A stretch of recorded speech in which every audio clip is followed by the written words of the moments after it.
Hello friends, সবাইকে আমার শুভকামনা।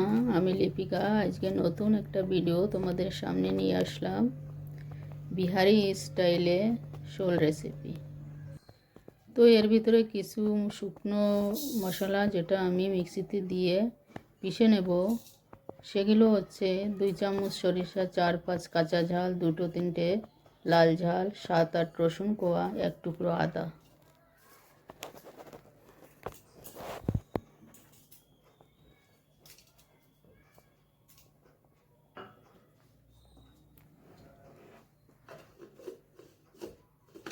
তো এগুলো আমি মিক্সিতে ভালো করে মিহি করে পিষে নেব।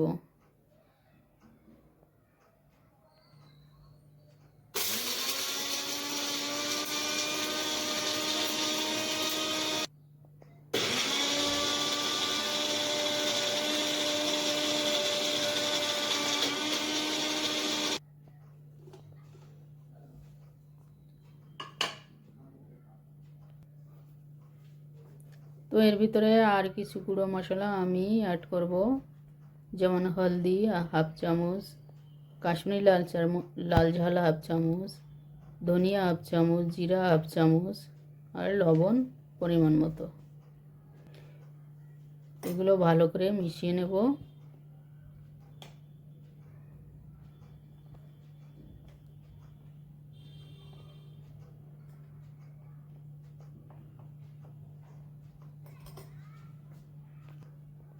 তো এখানে আমি একটা নন স্টিক চড়িয়ে দিয়েছি,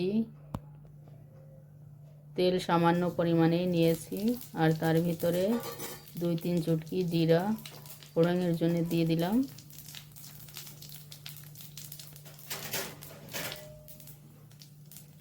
তো এটা একটু ব্রাউন হলে এর ভিতরে একটা পেঁয়াজ কেটে ছেড়ে দিলাম।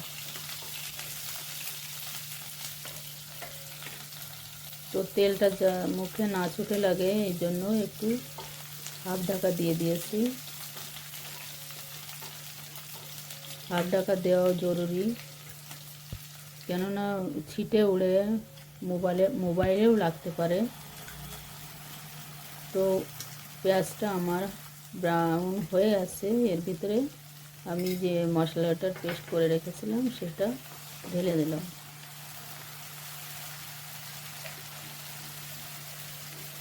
তো এটাও একটু হাফ ঢাকা করে আমি গ্যাস কম করে ধীরে ধীরে ভেজে নেব। যখন তেল ছাড়তে শুরু করবে তখন এর ভিতরে পরিমাণ মতন গরম জল দিয়ে দেবো। তো দেখো, এটাকে আমি ঢাকা দিয়েছি, 2-3 বার ঢাকা দিয়ে দিয়ে কম আঁচে এটাকে ভালো করে ভেজে নিয়েছি। দেখো, তেল ছাড়তে শুরু করে দিয়েছে।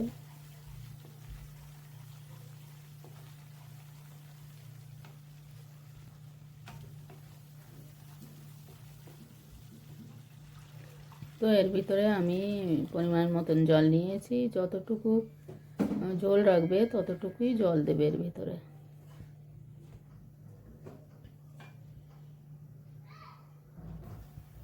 এর রেসিপি ভাত রুটি দুটোর সঙ্গেই খাওয়া যায়।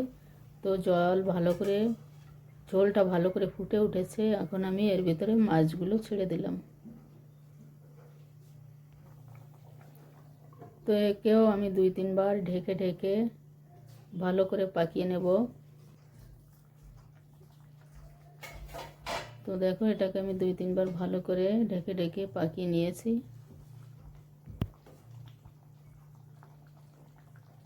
8-10 মিনিট পর্যন্ত গ্যাস কম করে এটাকে ঢেকে ঢেকে পাকাতে হবে। তো দেখো, কালারটাও বেশ সুন্দর চলে এসেছে।